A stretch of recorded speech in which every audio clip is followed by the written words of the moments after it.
સુરતના કાપોદ્રામાં છેડતી કરનાર રોમિયોની જાહેરમાં ધોલાઈ રણચંડી બનેલી યુવતીઓ તમાશા મારતા મારતા પોલીસ સ્ટેશને મૂકી આવી। પિતરાઈ ભાઈના પ્રેમમાં પત્નીએ હદ વટાવી। લગ્નના 3 દિવસ બાદ પત્નીએ જ પતિનું અપહરણ બાદ હત્યા કરાવી। પતિની લાશને કેનાલમાં ફેંકી દીધી। વડોદરામાં ઓનલાઈન ગેમમાં દેવું થઈ જતા યુવક સુસાઇડ નોટ લખી ટ્રેન નીચે પડતું મૂકવા પહોંચ્યો। સમયસર પહોંચેલી પોલીસે તેમને બચાવ્યો। પત્ની, સસરા અને 2 શાળાના જીવ લેવા મરણિયા બનતા યુવાને ગળે ફાંસો ખાઈ આપઘાત કરી લીધો। બ્રિટનમાં મંગેતરના ટુકડા કરી હત્યા કરનારા પતિને ગુજરાત લવાયો। લંડન કોર્ટે ફટકારી આજીવન કેદની સજા। મુંબઈ ગેટ ઓફ ઇન્ડિયા નજીક દરિયામાં મુસાફરોથી ભરેલી બોટ પલટી, 13 લોકોના મોત। ગુજરાતમાં નકલીનો રાફડો ફાટ્યો, બનાવટી લીપ બામનો જથ્થો પકડાયો, 2 વેપારીઓની થઈ ધરપકડ। સુરતના કિમના બેંકના લોકર રૂમની દિવાલ તોડી ત્રાટક્યા તસ્કરો, કટર મશીનથી પતરા કાપી કરોડોની ચોરી કરી।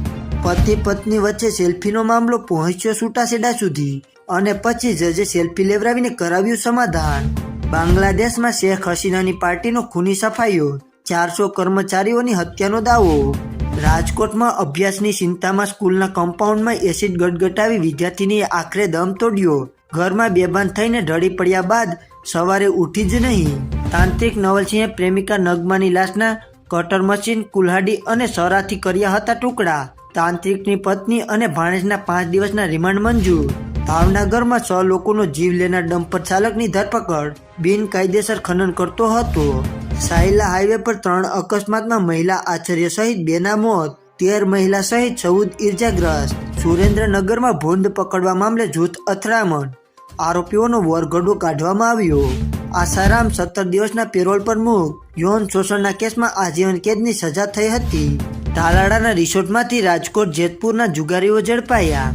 સુરતમાં 25 વર્ષીય રત્ન કલાકારનો આપઘાત, દિવાળી બાદ નોકરી છૂટી જતા તણાવમાં હતો। સૌથી મોટા સમાચાર, કેન્સરની રસીની શોધ થઈ ગઈ છે।